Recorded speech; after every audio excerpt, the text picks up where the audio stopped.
the safe space. I am sometimes thought of as a misanthropic person.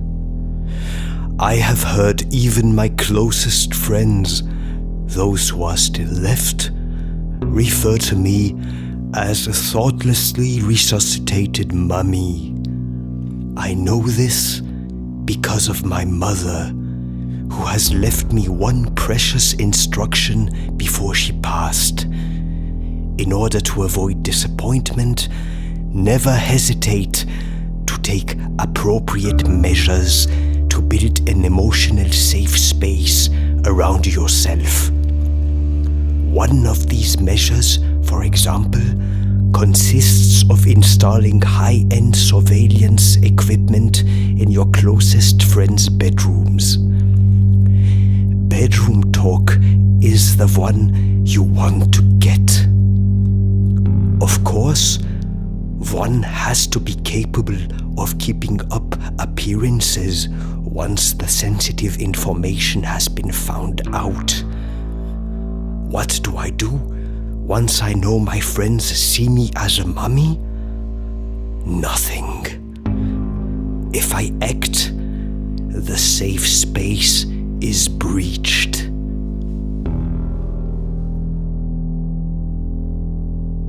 The danger space. Now that my reputation as a harpy has been established, one can imagine my joy at discovering the movie Roar, or more precisely, how its naive initial premise has been mangled by years and years of shooting into the cruel, relentlessly vicious parody of humanity that the movie is today.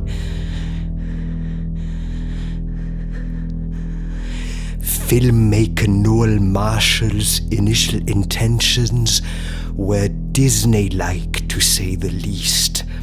Humans and wild animals living together, protecting each other from harm and showing the world how wonderful harmony between man and beast can be. I know for a fact that this harmony is a lie, and I've known this since my 30s, when after failing my medical studies in Dresden, I had to go back to my mother and live with her for 5 years. Her sickness turned her effectively into a wild and ferocious beast. At night, she would try to enter my room to ask for milk and garlic, just like a lion. I had a lock installed. She couldn't enter anymore, but I could still hear her scratching and scratching for hours and hours. For this reason, I knew that Noel Marshall's plan was doomed to fail.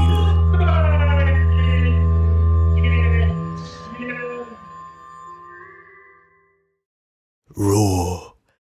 The movie would nevertheless enjoy a moderate amount of success as an exploitation flick, especially in East Germany, where teenagers would talk about it confidentially at school and wear lion disguises during forbidden reunions in dilapidated basements, in awe of its dark aura of most dangerous film ever made.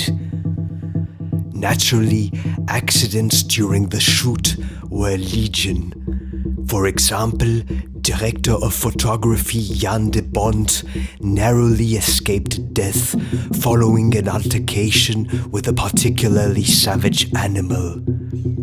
We must then ask how much this dark encounter has contributed to shape Mr. de Bont's own future work, well known for its nihilistic tendencies. Director Noel Marshall himself got gangrene from his many injuries.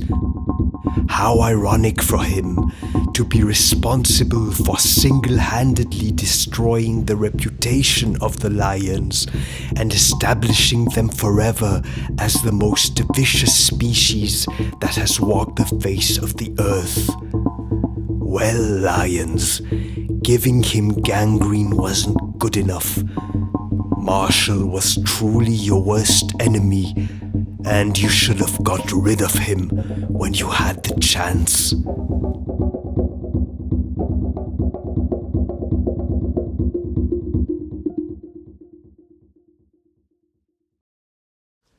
The right food. But whether Noel Marshall's noble vision gone awry experiment actually needs to be seen is debatable. In some American states like Utah or Idaho, the film is now shown to preschoolers in order to increase awareness about the dangers of liberal thinking. However, as an adult, I find the moral behind the making of the film much more satisfying than the film itself. Although it is of course always an entertaining display to watch several species of carnivores, omnivores, and apex predators interact with each other in a confined environment. Remember, children, carnivora means eater of flesh. On a humanistic level, Marshall's naivete is unforgivable, and it is not nearly enough as an apology years later to express mere surprise at the fact that no one died during the shoot. I will here end my review of the film Roar and resume my daily life.